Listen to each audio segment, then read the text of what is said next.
Oui, bien sûr. Alors, moi, j'ai géré la crise évidemment pour tout coordonner hier et aujourd'hui, je viens de me rendre compte parce que après la crise, après le passage de ce phénomène qui a été très violent, il faut qu'on prépare et qu'on aide à retrouver une vie normale. Et quand on voit ça, on ne peut s'en rendre compte que quand on est sur place.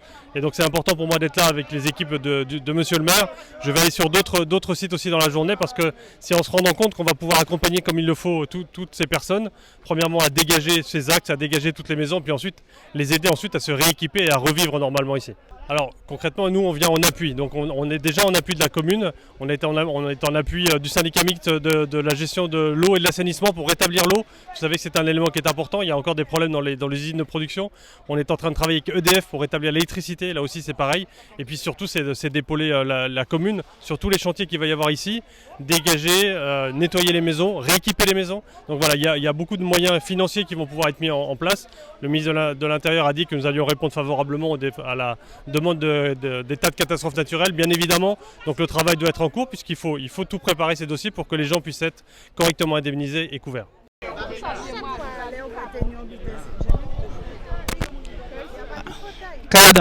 Papier, moi, carte de droit. On pas rien, on peut pas même tirer ça dedans. On peut pas tirer ça dedans parce que on peut chercher carte d'identité, moi pas me trouver. Moi l'après-midi là moi dormi enlevé vers 17h30. On dit bon on pose moi c'est une habitant le soir c'est pas un penny force moi peut courir timnaman comme timnaman sont enfin c'est pas un petit monde sont en adulte mais il handicapé quoi il pas qu'à marcher. Alors moi dit encore reposer moi et là était 7h30 moi levé en baigné tout bitin et moi était là on était qu'attendre. Mais là d'après ça en certain là moi trouve moi anti fatigue moi puis je dis moi et voisine moi présent qu'a crié moi vers 1h05 en point là et quand cogné me là bon alors moi dit en fait savent comme moi pas te dormir non plus alors moi venant cogné me là mais moi pas te savent fait savent comment pas te dormir et après ça moi crier garçon moi à présent ça qu'il peut marcher là on sorti dehors là moi côté voisine moi là quoi en garder en la terrain tennis en voie de là à courir sur rivière là alors moi courir il sauver petit moun moi à présent et tant qu'on te peut courir sauver petit moun moi en voie ou l'autre à voisine moi qui a fait beaucoup qui vient derrière moi ça bite moi fermer des yeux moi on dit bon Dieu c'est des ligles qui viennent derrière moi alors moi dit bon Dieu si moi que moi petit moun moi mais moi en courir avec petit n'a pas qu'à marcher après un petit moun son grand homme et il plus fort que moi il pas qu'à marcher mais bon Dieu fait comment arriver veillant sauver petit moun moi et en cas dit comme ça la vie continue et on verra par la plus parce que tout le monde nous on était pas privé les pays on catch l'autre dans la main voilà mais garde yo là nous tout comme nous force là quoi vrai alors moi dit mon Dieu merci nous tout en vie. Oui, non seulement ce matin mais déjà hier soir nous étions sur le terrain puisqu'il a fallu mettre en place ce qu'on appelle une zone sécurisée pour les personnes sinistrées. Très tôt et pendant la nuit, heureusement, la police municipale faisait le tour des secteurs parce que les pompiers avaient des difficultés à se déplacer pour repérer les personnes en difficulté et leur dire de venir sur le site sécurisé qui est l'ancienne école, enfin l'école actuelle de Rivière-des-Pères. Sinon, on aurait eu peut-être plus de catastrophes. Et c'est pas facile de dire aux gens de quitter leur maison parce qu'ils veulent essayer de sécuriser au maximum. Et nous avons toujours encore des personnes qui sont hébergées actuellement dans cette école de Rivière-des-Pères, qui est maintenant transformée en QG carrément, puisque c'est là où il y a sur Rivière-des-Pères la grosse partie des dégâts à Basse-Terre. Alors là, les deux priorités que nous avons actuellement, c'est dégager les axes principaux. Et d'ailleurs, nous avions anticipé, déjà la veille du passage de ce cyclone, enfin, de cette tempête, nous avions déjà mis et pris des contacts avec les entreprises privées pour mettre à proximité des grosses bennes, des tractopelles, parce qu'on savait que voilà, il y a souvent des dégâts dans cette région. Et donc la priorité, c'est libérer les axes principaux pour permettre aux gens de circuler et pouvoir se débarrasser de leurs déchets. Et la deuxième priorité, vous l'avez dit, c'est l'eau. Alors on va livrer avec l'ensemble des collectivités, l'État et partenaires privés aussi et qui nous font des dons, des packs d'eau, mais ça ne peut être que du palliatif et il faut à tout prix trouver une solution. Nous sommes en train de négocier avec l'État la possibilité d'avoir des pompes, puisque la rivière n'est pas loin, ou des bâches à eau, parce que les citoyens sont solidaires, sont vaillants, mais pour nettoyer il faut de l'eau, ne serait-ce qu'un tuyau d'eau pour pouvoir nettoyer, ça c'est une de leurs demandes. Respecter la nature. Respecter la nature. Un cours d'eau, il s'est construit depuis des millénaires, il ne faut pas le dévier. C'est comme un animal blessé, j'ai eu l'occasion de le dire, il finit par un jour se venger.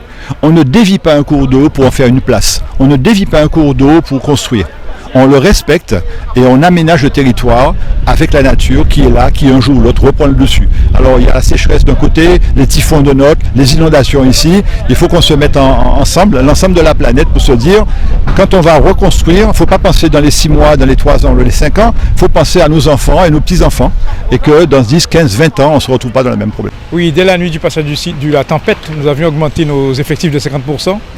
En particulier en augmentant les effectifs de garde, déjà qui sont dans les casernes de manière normale, auxquels nous avons ajouté des détachements que nous avons envoyés dans les îles du Sud, Marie-Galante, Désirade, Terre de Haut, Terre de Bas, 13 personnes. Et aussi nous avions ajouté aussi un détachement d'équipes spécialisées en sauvetage aquatique, parce qu'avec l'expérience qu'on avait eue des inondations d'avril dans la région pointoise, on avait donc déployé ce type de spécialité.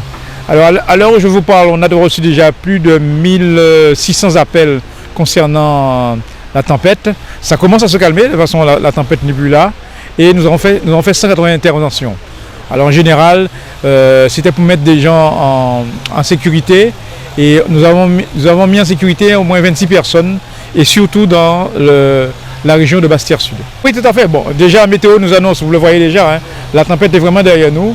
Et donc là maintenant, après nos actions de secours, on va maintenant passer en action de soutien, en particulier transport d'eau. Il n'y a pas d'eau posée à certains endroits. On le voit maintenant, aide à la population pour un peu nettoyer soit aux alentours, soit chez eux, parce qu'il y a manque d'eau. Donc voilà, donc l'action continue. Il y a l'avant, il y a le pendant et l'après. Oui, j'avais déjà fait le point depuis samedi matin avec l'ensemble des maires des 11 communes du Grand Sud Caraïbes. Et bon, il m'a déjà fait un bilan, mais c'est vrai que de venir sur le terrain, de constater un peu ce qu'on y voit, c'est quand même un peu... Ouais, c'est assez catastrophique, c'est une scène de désolation. Bon, maintenant, il ne faut pas baisser les bras, il faut qu'on avance, il faut que toutes les autorités, je veux dire, depuis l'État, en passant par la région, le département, le Grand Sud Caraïbes, les communes concernées, mettre la main à la poche pour remettre en état le territoire. Je le dis souvent, sur le Sud Caraïbes, on a quand même beaucoup de zones d'activité économique qui ont été impactées, donc Capesterre, Trois-Rivières, Gourbert, Basse-Terre, Baïf, Vieux Habitants et même Bouillante.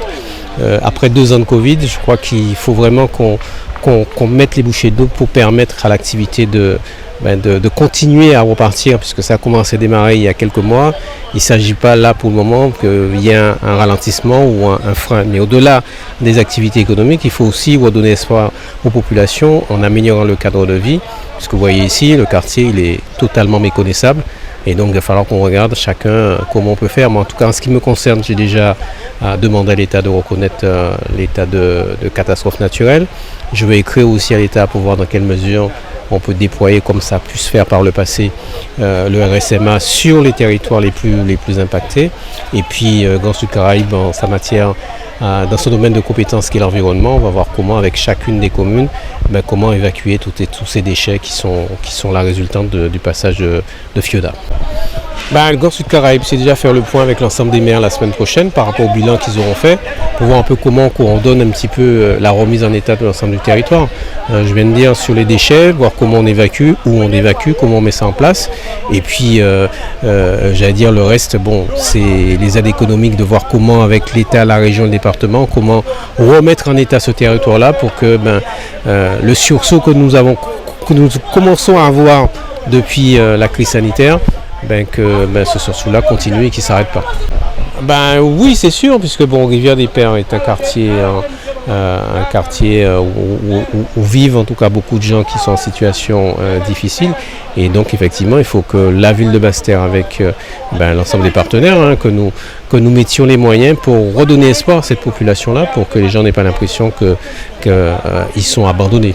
Oui, bonjour. Donc ça a été dit. Donc le réseau, on le rétablit partiellement et justement en prenant en compte les difficultés qu'on rencontre, parce qu'au départ il a fallu qu'on ouvre les routes. Donc maintenant on est un peu plus pointilleux sur les aspects techniques et sécurité. Donc ce qui fait que c'est pour ça ce matin on a eu donc l'affaissement ici et la difficulté sur le pont de Rivière-des-Pères, donc qui nous oblige à prendre des dispositions de façon à renvoyer la circulation vers d'autres voies. Ouais, donc par rapport à ce genre d'affaissement, enfin à ce genre de désordre, donc on fait les devis et les avis techniques qui sont nécessaires et on prend la tâche des collectivités qui sont en charge de ces routes-là, soit la région, soit le département. Dans mes demandes, pour qu'il puisse y avoir le fonds de secours d'outre-mer, c'est-à-dire même quand il n'y a pas d'assurance, ouais. etc.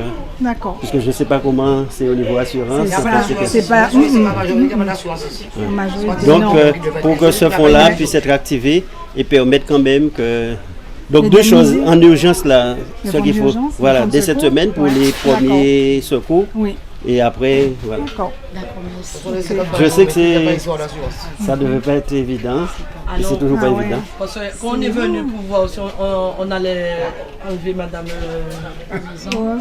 Florence, elle était sous la toiture. Elle nous a dit ça va. Elle reste là, elle ne bouge pas. En fait, moi je pense que j'étais si peinée parce que en montant là-haut, en 5 secondes après, c'était fini pour moi, je crois. Parce que l'eau est montée rapide. On dirait que l'eau courait l'escalier vers moi. Ça montait parce qu'à l'étage de la chambre de ma fille. En arrivant là-haut, j'ai vu Michel, mon voisin, il frappait la fenêtre. Il m'a dit, Flo, tu es là? J'ai dit oui. Quand on a ouvert les deux fenêtres, il m'a dit, Flo, on est mort. J'ai dit non, on n'est pas mort, on est là. Ma voisine qui m'appelle au téléphone pour me dire, Flo, ça va? Elle m'a dit, elle est en haut sur le truc, mais c'est terrible.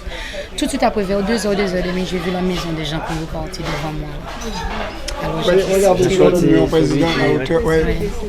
Jusque-là, j'ai vu la maison et j'ai dit, c'est fini. Ah ouais, on voit la hauteur de l'eau de la maison. Alors, dans quelques secondes, l'eau est montée comme ça, et puis j'ai eu le temps de. Heureusement, j'avais des tâches, sinon c'était fini. Voilà. En tout cas, je sais que c'est pas évident. En plus, au-delà, il faut avec les gens autour de nous, c'est sûr que c'est la solidarité. Mais je vois que vous gardez j'étais un peu peinée ce matin quand j'ai vu mon outil de travail, caravane Magéguadon. Ma voiture, ça va, mais l'outil de travail, c'était terrible. C'est où j'ai réalisé vraiment qu'il n'y avait plus de travail pour le moment. Et donc, oui, depuis bon matin à 6h, nous là, nous nettoyons des cases. Et là, nous faisons pause pour nous manger et nous avons attaqué le restaurant. Quoi. Nous sachons que la Guadeloupe, c'est en nous, donc là, nous avons montré nous solidaires. Si nous n'avons pas fait, il n'y a pas de monde qui nous fait avant. Hein.